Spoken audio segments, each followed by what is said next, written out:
Sterling Maddox knew something was wrong the moment he saw the broken floorboard. It wasn't just loose, it was shattered. He'd built this porch with his own two hands, laid every solid oak plank himself. They were supposed to last a lifetime. But when his boot came down that morning, the wood didn't just creak, it exploded. His leg plunged into a sudden dark void. "Papa, are you hurt?" His 10-year-old daughter, Clementine, was at his side in an instant. Sterling pulled his boot free from a nest of splinters, his mind racing faster than the sting in his shin. It wasn't the break that bothered him, it was what was underneath. He knelt down, tearing away the jagged pieces of wood. There, beneath the porch he'd built, was something he hadn't put there. Something ancient. Stone. Not fieldstone, not river rock.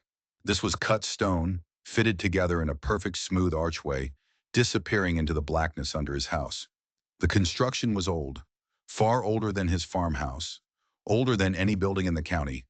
Their German shepherd, Copper, crept forward, sniffing at the dark opening.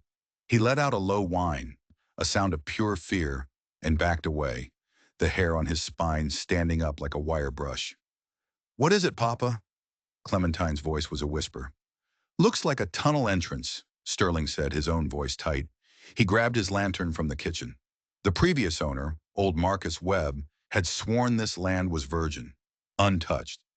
But this stonework told a different story. This was the work of skilled hands, with a purpose Sterling couldn't begin to imagine. He lit the lantern, the flame chasing away the shadows. The tunnel stretched straight into the dark, its walls a perfect stone sleeve, the floor worn smooth as glass, worn down by generations of footsteps. "Can we explore it?" Clementine's eyes were wide with a child's fearless curiosity. Every instinct screamed at Sterling to nail boards over the hole and pretend he'd never seen it. But he couldn't. The strange things happening on his farm lately. Tools vanishing into thin air. Livestock spooked for no reason. And that chilling feeling, right at the back of his neck, that someone was watching his family. Maybe the answer was down there. "Stay right behind me," Sterling said, his voice low and serious. "And if I tell you to run, you don't ask questions. You run straight for the house." He lowered himself into the opening, the air instantly colder, smelling of dust and stale secrets. He reached up and helped Clementine down. Their footsteps didn't make a sound on the worn floor. It was like walking on velvet. 20 feet in, the narrow passage opened into a room, a chamber carved from the earth itself. Sterling raised the lantern, and the blood in his veins turned to ice. The room wasn't empty. Not at all. Someone had been living here, and they had only just left. In the corner lay a bedroll, still holding the faint warmth of a sleeping body. Tin plates held crumbs from a meal eaten just hours ago. A small pile of ash in a makeshift fire pit was still hot to the touch. "Papa," Clementine whispered, her small hand gripping his arm. "Someone lives here." Sterling swept the lantern light across the far wall, his eyes locked on a series of crude marks scratched into the stone. They weren't random. They were tally marks. Dozens of them. Whoever was down here hadn't been visiting. They'd been counting the days. "Look at this!" Clementine pointed to a wooden crate tucked behind the bedroll. Sterling moved toward it, his boots silent on the packed earth floor. He lifted the lid. Inside were clothes. Men's clothes in two different sizes. But it was what was underneath the clothes that made Sterling's stomach clench into a knot of pure dread. Wanted posters. 3 of them, their grim faces staring up from the crate. Men wanted for robbing banks all across the territory. "We need to leave," Sterling said, his voice a harsh whisper. "Now!" He grabbed Clementine's hand, turning back toward the tunnel entrance. They had to get out. They had to get to the sheriff. They had to run. But as they reached the narrow passage, a sound drifted out of the deeper darkness. Voices. 2 men, their tones hushed, were coming toward them. Sterling's heart slammed against his ribs. He snuffed out the lantern in an instant, plunging them into absolute, suffocating blackness. The voices grew closer, echoing off the stone. They were talking about waiting for the heat to die down. These weren't just men. They were the men from the posters. He fumbled along the wall, trying to find the way back out. But in the panic and the dark, the tunnel felt alien, twisted. The voices were almost on top of them, words about stolen money and their next job hanging in the air. If they were found, they wouldn't just be witnesses, they'd be loose ends. His hands scrambled against the ceiling, searching for the opening, but all he felt was cold, solid stone. He'd taken a wrong turn. They were lost, trapped underground. "Papa, I'm scared," Clementine breathed, her small body trembling against his. Sterling found a small alcove in the wall and pushed her inside, shielding her with his body. He prayed the shadow would be deep enough. As he pressed back against the cold stone, his hand brushed against a piece of paper tacked to the wall. He didn't need light to know what it was. The rough paper, the square shape. Another wanted poster, but this one felt different. He traced his fingers over the carved letters at the top. $500, dead or alive, for the capture of the Garrett gang. His blood ran cold. These weren't just bank robbers. They were killers, known killers, and he had just led his daughter directly into their lair. The lamplight preceded them, painting flickering, monstrous shadows on the walls. Two men stepped into the chamber, their voices suddenly clear. "3 banks in 2 months ain't bad work," one voice growled. It was a sound like rocks grinding together. "But we need to stay put another week. Let 'em chase ghosts." "This hideout's perfect," a younger voice replied. "Nobody even knows about the old Webb tunnels anymore." Webb tunnels. Sterling's mind seized on the name. Marcus Webb, the old man who sold him the farm. Had he known? Was he part of this? Or was his name just a coincidence? The men moved about the chamber. Sterling peeked through a crack in the alcove. The older one was Frank, tall and lean with a beard like rusted barbed wire. The younger was Billy, twitchy and nervous. "Frank, you sure nobody saw us come back?" Billy asked. "Positive," Frank grunted. "Came in through the north entrance. Far as anyone knows, we're 100 miles from here." A chill that had nothing to do with the underground air snaked down Sterling's spine. North entrance. There wasn't just one way in. This wasn't just a tunnel. It was a network, a web. "I still don't like being this close to that farmer and his kid," Billy fretted. "What if they find the entrance?" Frank let out a low, cold laugh that echoed in the small chamber. "If they do," he said, his voice dropping to a deadly calm, "they won't live long enough to tell anyone about it." Clementine's hand tightened on his arm like a vice. Sterling fought back a wave of pure, white-hot rage. Any sound, any movement, would be a death sentence. "Beside," Frank added, his tone casual, "we've been watching him for weeks. The farmer's predictable. Up at dawn, works alone, puts the kid to bed early. If we need to deal with him, it'll be easy. Watching them, for weeks. The missing tools, the spooked animals. That feeling of being watched. It was all real. The safety of his home, the peace of his land, it had all been a lie. They had been living in a fishbowl, observed by the predators swimming underneath.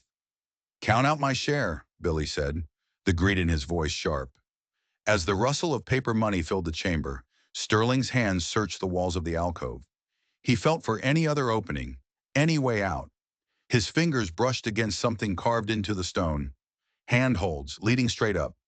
He shifted his weight, preparing to see where they led, and his boot scraped against a loose piece of rock. The sound was tiny, a mere whisper. In the dead air of the tunnel, it sounded like a cannon shot. The rustling of money stopped. "You hear that?" Billy's voice was a blade. Sterling held his breath. His heart was a drum against his ribs, so loud he was sure they could hear it. Clementine was frozen beside him. "Could be rats," Frank said slowly, but his voice lacked conviction. "Or it could be we got company." The lamplight began to move. It was heading straight for their hiding spot. Sterling made a split-second decision. He couldn't wait to be found. He boosted Clementine up, his hands finding her feet, pushing her toward the handholds. "Climb," he whispered, his voice urgent and raw. "Climb as fast as you can. Don't stop, and don't look back." As his daughter scrambled up into the darkness of the vertical shaft, Sterling stepped out of the alcove, his hands raised high in surrender. "Don't shoot," he said, his voice steady despite the thunder in his chest. "I'm unarmed." Frank and Billy spun around, their guns appearing in their hands with a speed that spoke of long, bloody practice. The lantern light illuminated their faces, hard, dead eyes, twitchy trigger fingers, the faces from the posters. "Well, well," Frank said, a cruel smile twisting his lips. "The farmer comes calling. Billy, check for others." "There's nobody else," Sterling lied. "I was alone." "Is that so?" Frank kept his pistol aimed square at Sterling's heart. "Funny thing to do, crawling around under your own house in the dark." "Heard noises," Sterling said, trying to keep the story simple. "Thought it was animals." Billy stepped closer, his eyes narrowed, studying Sterling's face. "He's lying, Frank. I heard 2 sets of footsteps earlier, and a little voice." Sterling's blood ran cold. It was useless. They were too sharp, too paranoid. "Where's your kid?" Frank's voice dropped, losing all its fake friendliness. It was flat, deadly. "She's at the neighbor's," Sterling tried. "Wrong answer." Frank cocked the hammer of his pistol. The click was the loudest sound Sterling had ever heard. "Billy saw her with you in the yard yesterday. Little girl, blonde hair. Now I'll ask you one more time. Where is she?" Every second of silence was another second for Clementine to climb, but he could see the patience in their eyes wearing thin, like a rope about to snap. "Search the tunnel," Frank ordered Billy. "Find the girl." As Billy turned toward the alcove, lamp held high, Sterling lunged. He slammed into Frank, driving him to the ground. The gun flew from Frank's hand, skittering across the stone floor. Sterling scrambled for it, but Frank was a wildcat, all muscle and fury. He was a stronger, meaner fighter. "Billy, help me!" Frank roared, trying to pin Sterling down. But Billy was already gone. He'd found the vertical shaft. Sterling could hear his heavy boots scraping against the stone as he climbed, fast and agile, chasing Clementine into the darkness above. A fist crashed into Sterling's ribs, and the air left his lungs in a searing gasp. "Big mistake, farmer," Frank snarled, his face inches from Sterling's. "Now you're both gonna die slow." Sterling fought back, a desperate animal trapped in a snare. But Frank was getting the upper hand, his fingers closing around the fallen pistol. Just as Frank's hand touched the gun, a new sound echoed down from the world above. Barking. Loud, furious, protective barking. Copper. He'd found the opening. He knew they were in trouble. "What the hell?" Frank froze, his head snapping up toward the sound. It was the only chance Sterling needed. He broke free, lunging for the gun. He got it. He raised it, pointing it at Frank's chest. But then another sound came from above, a sound that turned his blood to ice. Clementine, screaming, and then more voices. Not just Billy, multiple voices, shouting from the surface. More men. The Garrett gang wasn't just 2 men, it was a whole crew. And then Sterling understood the horrible, sickening truth. The tunnel wasn't just a hideout, it was a highway. It gave them access to everything, every farm, every family. His house wasn't just built over their hideout, it was their headquarters, their base of operations. He pressed the gun barrel hard against Frank's throat. "Call them off, or I swear to God I'll kill you right here." Frank just laughed, a sound like grinding gravel. "You think I'm the only one down here? This tunnel connects to half the buildings in the territory. We got men everywhere. Your daughter's already caught, and my boys are surrounding your house as we speak." The barking above ground stopped, abruptly. The silence that followed was 1,000 times more terrifying than the noise had been. "What do you want?" Sterling's voice was a ragged whisper. "Smart question," Frank said, not even flinching from the gun at his throat. "We've been using your place for months, coming and going. Planning jobs, you and your kids stumbling down here. Well, that's a security problem." Footsteps echoed from deeper in the tunnel. More gang members drawn by the commotion.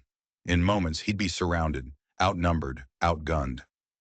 "But here's the thing," Frank continued, his voice dangerously reasonable. "We like our setup. We don't want to move. So we're going to make you an offer." "I'm listening." "You and your girl become part of the operation. You provide cover, supplies. You watch for the law. You become our eyes and ears up there. In exchange, you get to live." Sterling's finger tightened on the trigger. "And if I refuse?" "Then you both disappear," Frank said simply. We make it look like you abandoned the farm. Happens all the time out here. No one will ever come looking." The footsteps were closer. He could see their lamplight dancing on the walls. "I need to see my daughter," Sterling demanded. "I need to know she's safe." Frank nodded toward the shaft. "Billy's bringing her down. But understand this, farmer. Once you see how this all works, there's no walking away. You're in. For good." Just then, Billy's voice echoed from above, laced with panic. "Frank, we got a problem. Rider coming fast from town. Looks like a marshal." Frank's face turned to stone. "Impossible. No one knows we're here." A spark of hope ignited in Sterling's chest, but it died just as quickly as Frank's criminal mind processed the new threat. "Change of plans," Frank snarled, shoving Sterling back. "We're moving out, now, to the backup site." He yelled up the shaft. "Billy, bring the girl down here. We're taking them both with us. Insurance." "Where are you taking us?" Sterling asked, the gun in his hand suddenly useless. "Deeper," Frank said with a cruel grin. "See, farmer, what you found ain't just a hideout. It's a network that runs under 3 counties. We can be 50 miles from here by sunrise and never see the sky." The approaching marshal would find nothing. An empty farmhouse, a broken floorboard. Billy appeared at the bottom of the shaft, dragging a crying Clementine behind him. "Papa," she sobbed. "It's going to be okay," Sterling lied, his heart breaking. Frank stood up, brushing the dirt from his clothes as more armed men emerged from the shadows, carrying supplies, weapons, and saddlebags, heavy with stolen money. "Welcome to the Garrett gang, farmer," Frank said. "Hope you and your girl are ready for a long trip. Because after today, you'll never feel the sun on your face and think it's safe again." The sound of hooves grew louder from above, but Sterling knew it wasn't rescue. By the time the marshal got to his house, they would be ghosts, swallowed by an underground empire he never even knew existed. Frank Garrett led them into the earth's dark veins, his lantern a single dancing star in an endless night. Sterling kept Clementine tucked against his side, a small, warm anchor in the suffocating blackness. The tunnels twisted and turned, a maze designed to swallow men whole.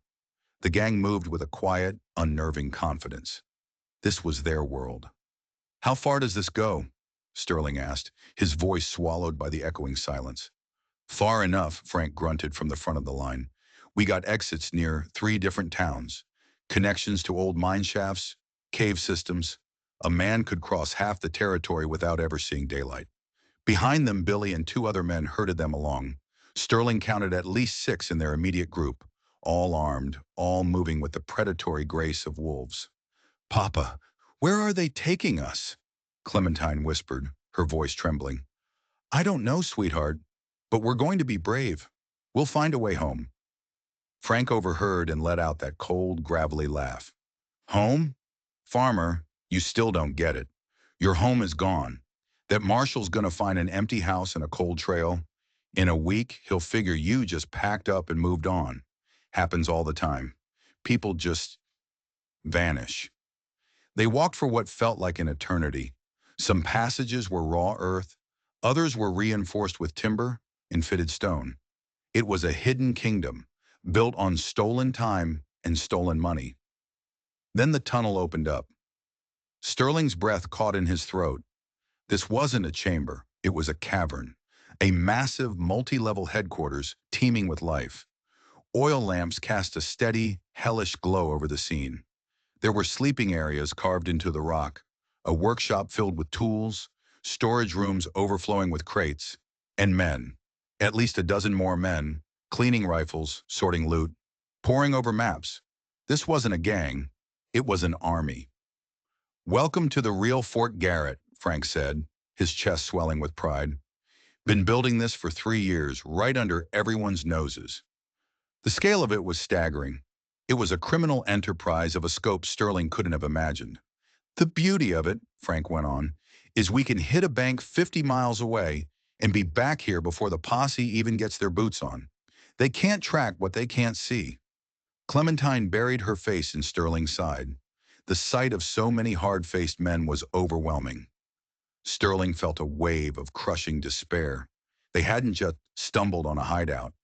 They had discovered a secret society, a cancerous growth spreading beneath the feet of the law-abiding world. What do you want from us? Sterling asked, his voice flat. Simple. You're going to help us expand. Your farm is a perfect outpost. Good sight lines, isolated, a legitimate reason for folks to be coming and going. You'll be our eyes and ears on the surface. And if I refuse? Frank's smile vanished. Then you and your daughter will join the other folks who've seen too much. We got a special quiet place in these tunnels for permanent guests. The threat was clear as glass, but Sterling sensed something else beneath the bluster, a flicker of urgency. They needed his cooperation for something specific. That meant he and Clementine were valuable. For now. Billy Garrett strode over, a grim look on his face.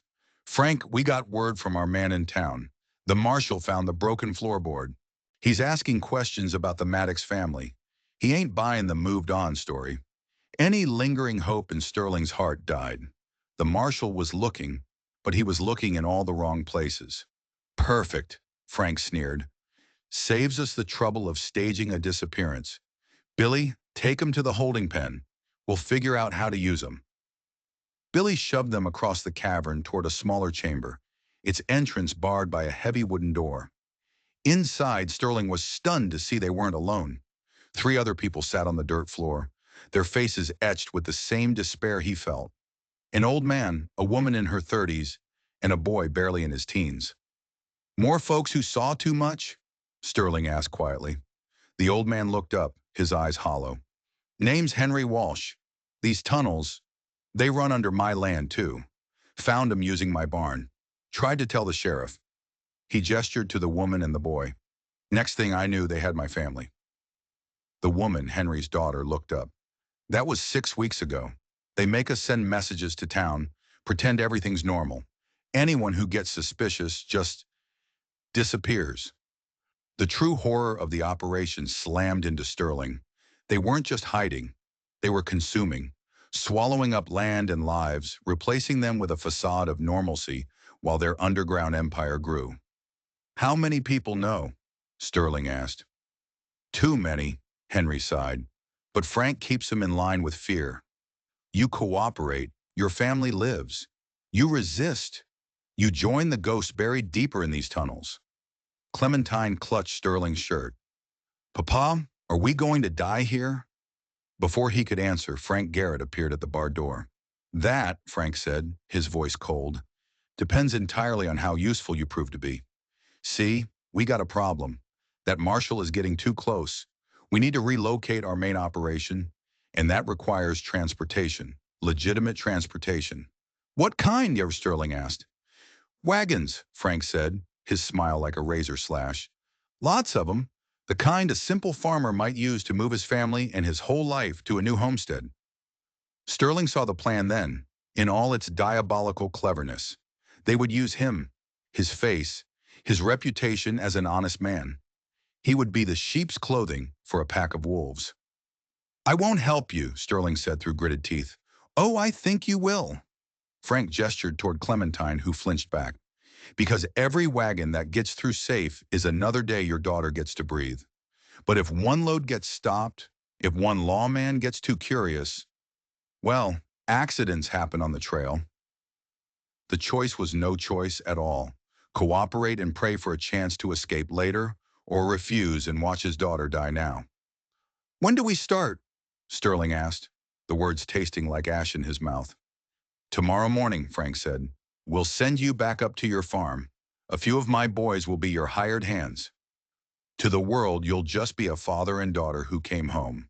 But you'll know the truth. Frank turned to go, then paused. Oh, and farmer, don't get any ideas. We'll have a man with a rifle trained on your little girl every second of the day. One wrong step, and she vanishes forever. As Frank's footsteps faded, Sterling pulled Clementine close. Their nightmare wasn't over. It was just beginning. They were no longer just prisoners. They were about to become accomplices.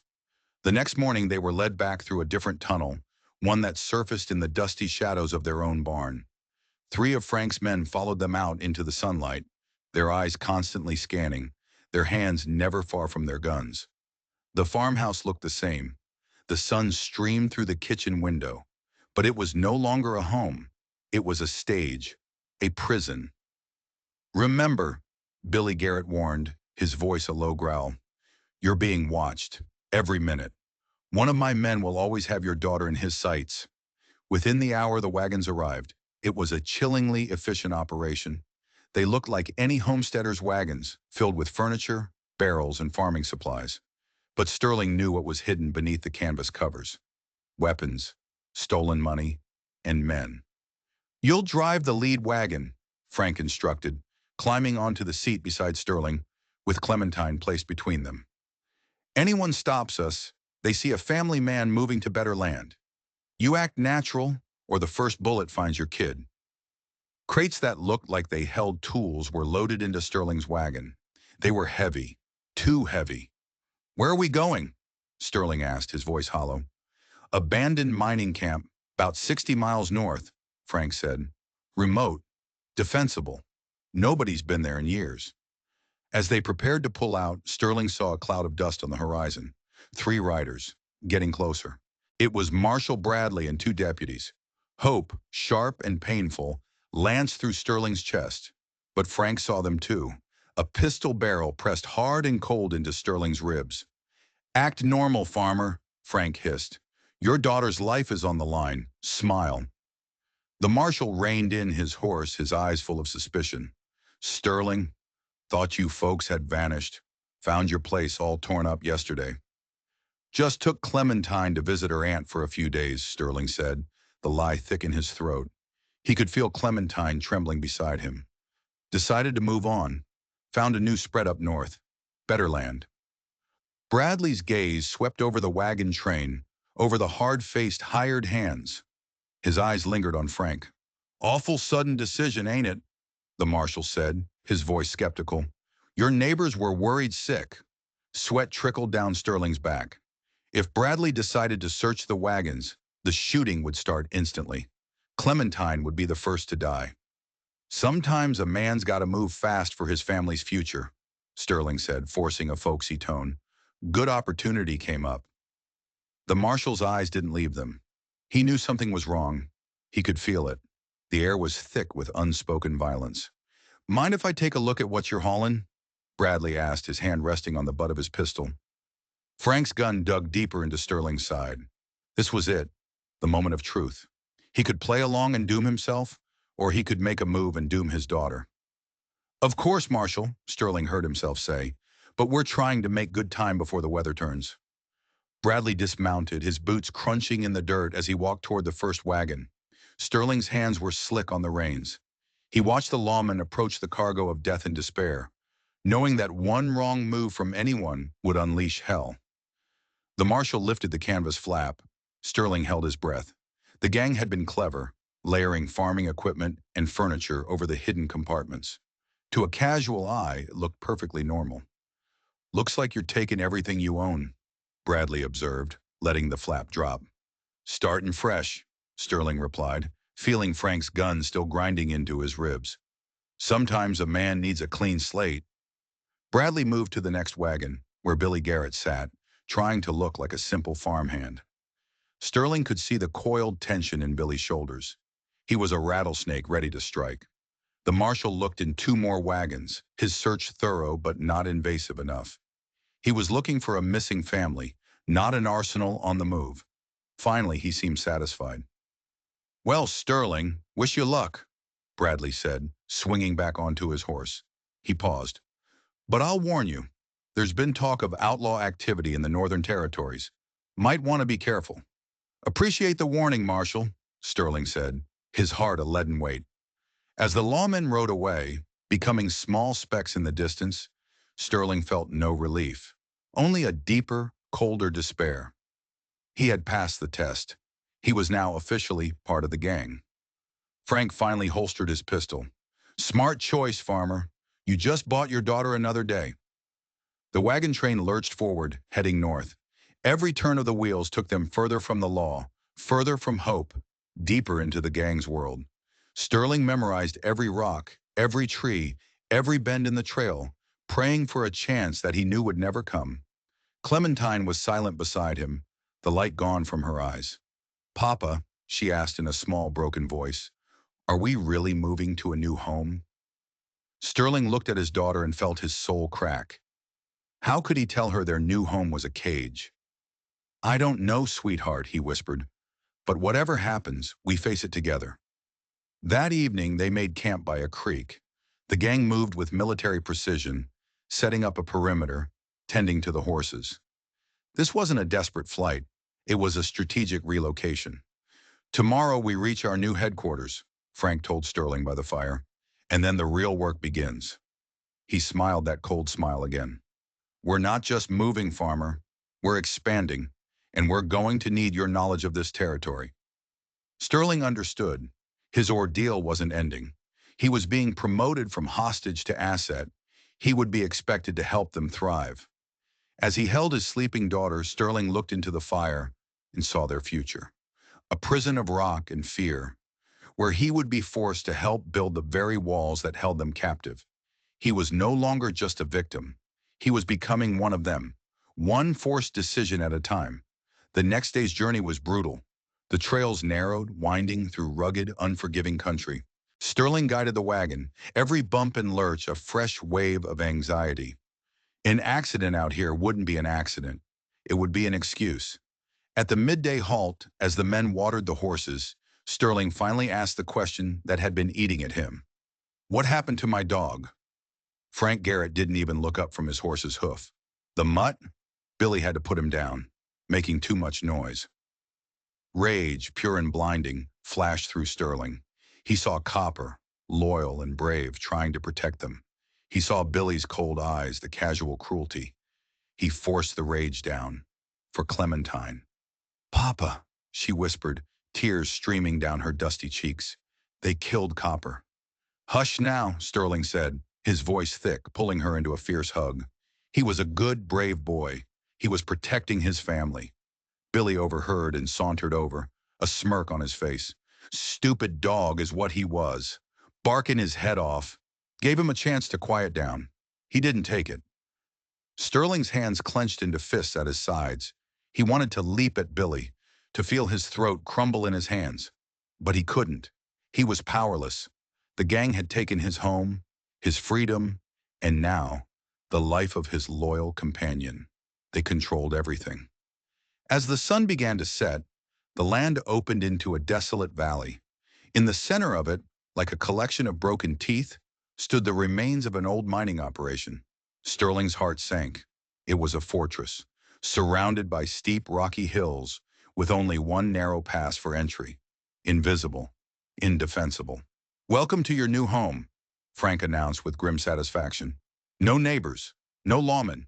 No one's been up here in 5 years. Just us." As they unloaded the wagons, Sterling saw that an advance party was already there. The abandoned camp was being transformed. It was no longer a ghost town. It was a predator's den. "You and the kid will stay in the old assayer's office," Frank said, pointing to a small, sturdy building near the gaping maw of the mine shaft. "Door locks from the outside. Windows are barred. Don't get any ideas." That night, locked inside the small, cold room, the reality of their situation crushed Sterling with its full weight.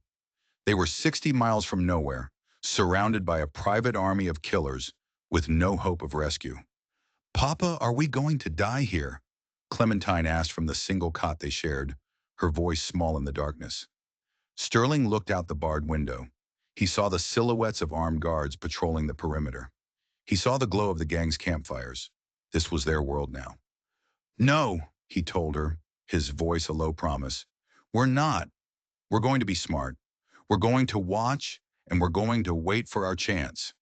But as he said the words, a cold dread settled in his gut. What chance? In this wasteland against these men, what chance could there possibly be? 3 days crawled by. 3 days of locked doors and barred windows.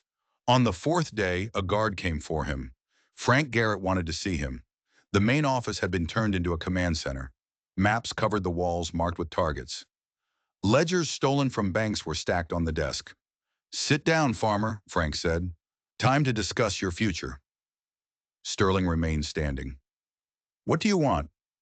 "Your knowledge," Frank said, spreading a hand-drawn map on the desk. "This region is ripe for the picking, but we need to know the lay of the land. The ranchers, their routines, their weaknesses." Sterling looked at the map. He saw the names of his neighbors: Henderson Ranch, Morrison Spread, all marked, cataloged, targeted. They had been planning this for a long, long time. "I won't help you rob my neighbors," Sterling said, his voice shaking with suppressed fury. Frank's eyes turned to chips of ice. "Oh, you will, because every piece of useful information you give me buys your daughter another day of life. And every time you refuse, she gets one day closer to joining the ghosts in that old mine shaft."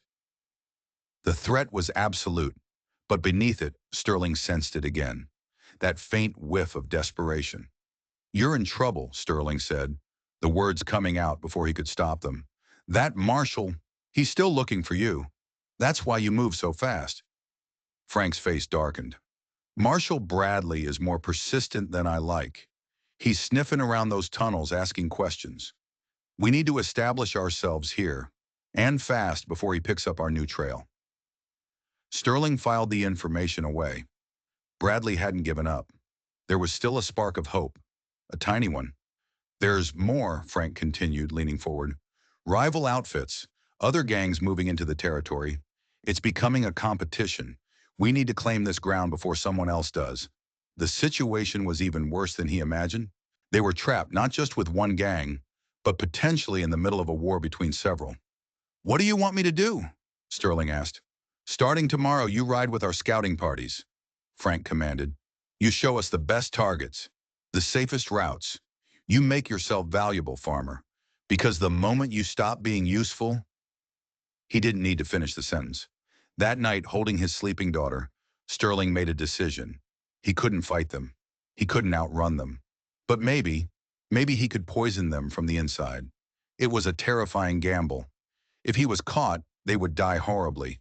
But doing nothing meant becoming a monster, helping these men prey on the innocent people he'd once called neighbors. Tomorrow he would ride out with them. He would pretend to cooperate. He would become their trusted advisor. And with every piece of advice, every suggestion, he would be setting a trap. He would lead them not to plunder, but to ruin. The next morning, Sterling rode out with Billy Garrett and two other men. He was quiet, observant, playing the part of a defeated man trying to survive. When Billy pointed toward the Henderson ranch, Sterling began his work. "Old Lady Henderson," he said, keeping his voice flat. "Lives alone mostly. Keeps her money in a lockbox under her bed. Got one lazy ranch hand who sleeps in the barn." It was a lie. Elena Henderson was tough as nails and had 3 full-time, armed ranch hands who were all crack shots. Her money was in the bank in town. The approach he suggested would take them across a wide open field, with no cover. As they rode, Sterling saw something in the distance, a thin plume of smoke rising from a faraway peak. Then another, and another. 3 short puffs, 2 long ones. It was an old army signal, a search grid. Marshall Bradley was not just looking, he was hunting. That night, after being locked back in their room, Sterling went to work. He'd palmed a small, sharp piece of scrap metal from the workshop. While Clementine slept, he began to file away at the base of one of the iron bars on their window. The sound of metal on metal was terrifyingly loud in the silence. He worked for hours, his muscles screaming, until his fingers were raw. For the next 3 days, he lived a double life. By day, he was the gang's reluctant guide, feeding them a steady diet of disastrously bad information. He told them the Morrison payroll was delivered on Fridays, when it was actually Mondays. He described the Baker family as timid farmers, when they were famous for their marksmanship and their pack of vicious dogs. "You're being mighty helpful, farmer," Frank remarked one evening. His eyes narrowed with suspicion. "Almost makes me think you're enjoying the work." "I'm thinking about my daughter," Sterling replied, meeting the man's gaze. "This is our life now. I intend for us to survive it." Frank seemed to accept the answer, but Sterling noticed more guards posted near their room that night. Frank was a paranoid animal. His trust was a shallow, dangerous thing. That night, Sterling knew the bar was weak enough. One hard shove, and it would break. He planned to wait until the deepest point of the night, when the camp was asleep. But just after moonrise, he heard it. The sound of dozens of horses moving fast, their hooves muffled by the dirt.